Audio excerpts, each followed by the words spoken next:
السلام عليكم ورحمة الله وبركاته. هل سمعت يوما عن ناس بيبيعوا أعضاء بشرية؟ عن عمليات زراعة أعضاء بتتم في الخفاء خارج القانون، وناس بتدفع ملايين علشان تعيش، وناس تانية بتتباع أعضائهم وهم مش حاسين.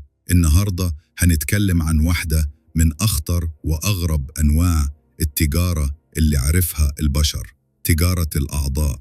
أنا رجب عبد الله، ودي قناة عشوائي. قبل ما نبدأ ما تنساش تدعمنا بلايك وتشترك في القناة وتفعل زر الجرس علشان توصلك كل الفيديوهات الجديدة. ويلا نبدأ الحكاية.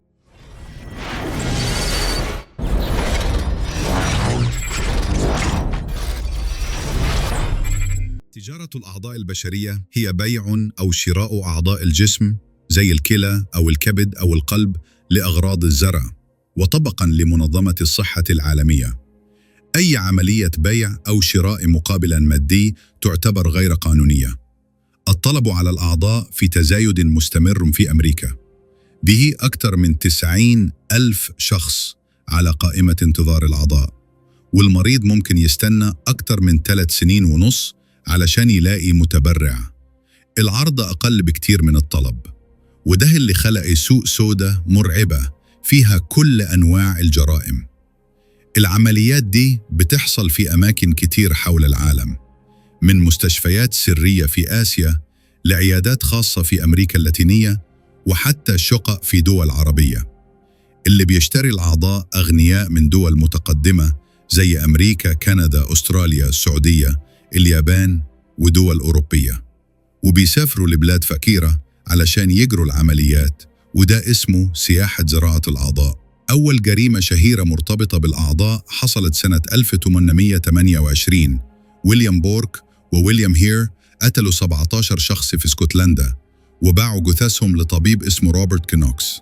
تجارة الأعضاء الحديثة بدأت في التوسع من الثمانينات. الأغنياء من آسيا وأوروبا كانوا بيسافروا للهند والفلبين لشراء أعضاء من فقراء. وفي التسعينات ظهرت دراسات بتأكد إن مرضى من الخليج زرعوا كلى في الهند وتعرضوا لمضاعفات خطيرة. سنة 2004 ظهرت فضيحة جامعة UCLA في أمريكا.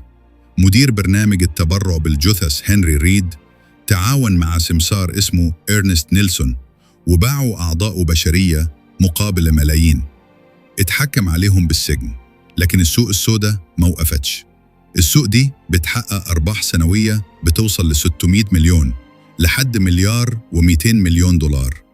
إيران هي الدولة الوحيدة اللي بتسمح قانوناً ببيع الكلى، والسعر بيتراوح هناك من $2,000 ل $4,000، لكن في السوق السوداء الكلى ممكن توصل ل $160,000. المانح بياخد مبلغ صغير جداً، والسمسار والمستشفى بياخدوا ملايين. فيه طرق مرعبة للحصول على الأعضاء.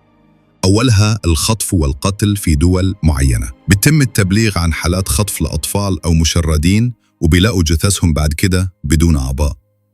ثانياً استغلال الفقراء اللي بيبيعوا أعضائهم علشان يعيشوا. وثالثاً التلاعب بالمتبرعين وإقناعهم إنهم بيساعدوا في البحث العلمي، لكن في الحقيقة أعضائهم بتتباع. في اتهامات للصين إنها بتستخرج أعضاء من السجناء المحكوم عليهم بالإعدام. الحكومة بتنكر، لكن تقارير دولية وشهادات أطباء سابقين بتأكد إن ده بيحصل. والقصة دي عملت ضجة كبيرة في الأمم المتحدة. الدول اللي بتصدر أعضاء هي الهند، باكستان، الصين، الفلبين، مصر، العراق. أما الدول اللي بتستورد فهي السعودية، الإمارات، كوريا، أمريكا، أستراليا، كندا ودول أوروبا. سياحة زراعة الأعضاء بقت تجارة عالمية، والمستفيد الأكبر هم الوسطاء والجراحين عديمي الضمير. الخوف من استغلال الفقراء هو السبب الرئيسي.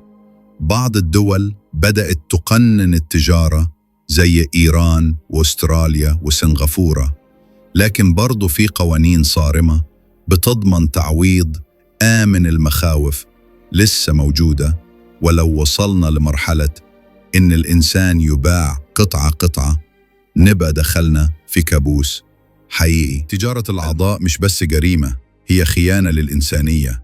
ناس بتبيع أجسامها علشان تاكل، وناس بتشتري علشان تعيش، وفي النص في سوق سودا بتبيع الألم والظلم. إذا أعجبك الفيديو قم بدعمنا بالضغط على لايك، وقم بالاشتراك في القناة لمشاهدة المزيد من هذه المواضيع الممتعة على قناتنا. للوصول إلى اللقاء في فيديو آخر.